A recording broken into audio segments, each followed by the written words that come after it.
할렐루야. 샘물교회 성도 여러분, 반갑습니다. 7월 24일 금요일 말씀 묵상입니다. 오늘 본문은 로마서 2장 12절로 16절까지의 말씀입니다. 먼저 성경 말씀을 함께 읽겠습니다. 무릇 율법 없이 범죄한 자는 또한 율법 없이 망하고, 무릇 율법이 있고 범죄한 자는 율법으로 말미암아 심판을 받으리라. 하나님 앞에서는 율법을 듣는 자가 의인이 아니요 오직 율법을 행하는 자라야 의롭다 하심을 얻으리니, 율법 없는 이방인의 본성으로 율법의 일을 행할 때에는 이 사람은 율법이 없어도 자기가 자기에게 율법이 되나니, 이런 이들은 그 양심이 증거가 되어 그 생각들이 서로 혹은 고발하며 혹은 변명하여 그 마음에 새긴 율법의 행위를 나타내느니라. 곧 나의 복음에 이른 바와 같이 하나님이 예수 그리스도로 말미암아 사람들의 은밀한 것을 심판하시는 그날이라. 아멘. 이 로마에 있는 교인들은 이방인 그리스도인들이었습니다. 그래서 유대교적인 그리스도인들이 오게 되면 그들에게 혼란을 주는 것이 바로 율법에 관한 것이었습니다. 너희는 율법을 지켜야 한다, 또 할례를 행해야 한다라는 이런 것이 이방 그리스도인들에게 유대교적인 그리스도인들이 문제를 삼는 것이었어요. 그래서 오늘 바울은 이 로마에 있는 이방인 그리스도인들에게 율법에 관한 이야기를 시작합니다. 율법 없이도 범죄하는데 그 기준이 율법이 없지만 율법 없이도 망한다, 이렇게 표현을 했죠. 그러니까 율법을 모르고 죄를 범해도 그 율법 없이 망하는데, 율법 없이 범죄하는 자도 죄를 지으면 망한다라는 것이죠. 근데 또 율법이 있는 사람들, 유대인들을 말하죠.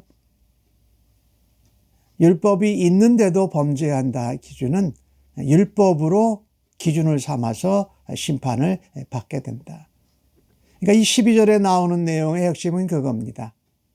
이방인이든 유대인이든 죄를 범하면 하나님 앞에 심판을 받는다. 율법 없는 자는 율법 없이도 망하고, 율법이 있는 자는 율법으로 말미암아 심판을 받는다라는 것입니다. 그래서 이 율법이 있다 없다의 문제가 중요한 것이 아니라 더 중요한 것은 하나님 앞에서 율법을 듣고 율법을 행해야 한다라는 것이 중요하다. 그래서 13절 말씀에 그렇게 얘기하죠. 하나님 앞에서 율법을 듣는 자가 의인이 아니요 오직 율법을 행하는 자라야 의롭다 하심을 얻는다라고 말합니다. 믿음은 하나님의 말씀을 들으면서 납니다. 그러나 그 들은 말씀을, 진리를 실행할 때에, 삶에 실천할 때에 의롭다 여김을 받는 거라는 거죠. 듣고만 끝나는 것이 아니다.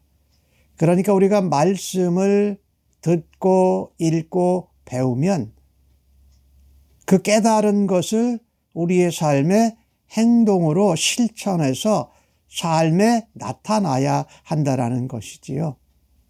이게 참 중요하죠. 우리가 말씀을 듣고 공부는 많이 하지만 그것을 지켜 행하지 않으면 우리에게 의로움의 변화, 의로움의 역사가 나타나지 않는다라는 거예요. 왜냐하면 내 머리로만 이해했기 때문에 우리의 가슴과 손과 발을 통해서 삶으로 그것이 나타나지고 열매와 향기를 발해야 의롭다라고 성경이 말하는 것입니다. 로마인들, 특별히 유대인들을 제외한 다른 모든 사람들은 율법을 받지 않았습니다. 그런 사람들에게는 어떻게 되느냐? 그런 사람들은 율법이 없어도 하나님이 그들의 본성을 통해서 율법에서 말한 선한 일들을 하게 하셨다.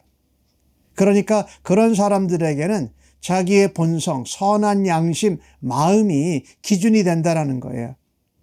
그래서 그것들이 자신에게 율법이 된다. 15절에 그것을 자세히 말씀하고 있죠. 이런 이들은, 율법이 없는 이방인들은 율법을 받기 전에는, 율법의 완성이신 예수님을 믿기 전에는 그 양심이 증거가 된다. 선한 양심. 완전한 것은 아니지만 그 양심이 기준이 된다. 거기 양심과 사람들의 마음과 생각이 서로 마음 안에서 서로 각축전을 벌여요. 서로 변명도 하고 서로 꾸지람도 하고 서로 고발도 하면서 율법의 행위를 나타낸다라는 거예요.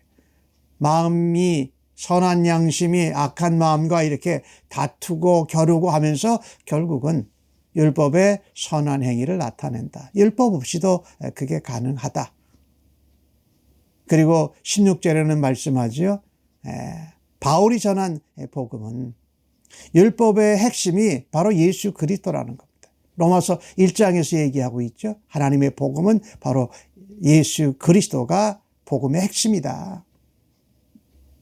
그래서 이 율법을 잇든 율법이 없든 죄를 범하는 자는 심판을 받는데, 그것이 무엇에 대한 기준이냐? 예수 그리스도로 말미암아 마지막 날에, 심판 날에 그것을 다 하나님께서 드러내신다라는 거죠. 우리가 참 이 믿음 생활, 신앙 생활을 하면서 우리의 신앙 생활 복음의 핵심은 바로 예수 그리스도로 말미암는 것입니다. 예수님이 말씀을 통해서 우리에게 기준과 진리가 되시면서, 또한 우리의 선한 양심이 악하게 물들었을 때에 그 양심과 마음도 예수 그리스도로 인하여서 선하게 또 제대로 잘 생각하고 판단할 수 있도록 하신다라는 것이죠. 그래서 하나님의 심판의 기준은요, 예수 그리스도이십니다. 진리이시고 율법의 완성이 되신 예수 그리스도. 율법은 완전합니다. 그래서 불완전한 우리가, 죄인된 우리가 율법을 다 지켜 행하려고 하면 지키지 못해요. 그래서 율법으로는 우리가 죄인이구나, 죄가 뭐구나 라는 것을 깨닫게 하신다라는 거예요. 그래서 율법의 완성이 되고 마침이 되신 예수 그리스도, 언약의 성취가 되시는 예수 그리스도께서 십자가에 죽으시고 부활하신 하나님의 아들이시다. 메시아 그리스도다. 우리의 주가 되심을 믿음으로 말미암아서 하나님 앞에서 우리가 심판을 받는다. 그러니까 유대인이나 헬라인이나 이방인이나 이런 것이 아니라, 외모가 아니라 하나님의 진리요 심판의 기준 되시고 율법의 완성이 되신 예수 그리스도와의 관계, 그리고 그분을 닮아가고 그분을 쫓아가는 것으로 우리가 심판을 받게 된다.